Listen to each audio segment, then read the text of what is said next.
আজ বানালাম French fry. প্রথমে আলুগুলো লম্বা লম্বা করে ফ্রেঞ্চ ফ্রাইয়ের মতন কেটে নিয়েছিলাম।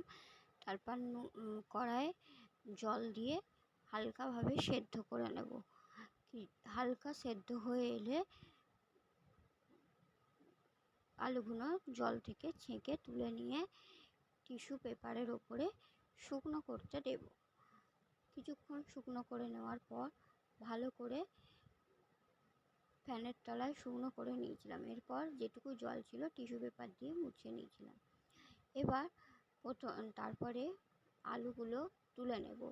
নিয়ে দেব নুন, ময়দা, চিলি ফ্লেক্স আর দেব 3টে ডিম। ভালো করে ম্যারিনেশন করে আর দিয়ে দেবো চাট মশলা। ভালো করে সব কিছু দিয়ে মাখিয়ে নিয়ে কড়াইয়ে তেল গরম করতে দেব। তেল গরম করা হলে ভালো করে মাখিয়ে রাখা ফ্রেঞ্চ ফ্রাইগুলো অল্প অল্প করে ভেজে নেব। তেলটা বেশ ভালো করে গরম হলে তারপর বারে বারে করে এগুলো ফ্রাই করে নেব। তারপর এগুলো আবার তুলে নেওয়ার পর সস আর মেয়োনিজ দিয়ে সার্ভ করব। খেতে অসাধারণ হয়েছিল।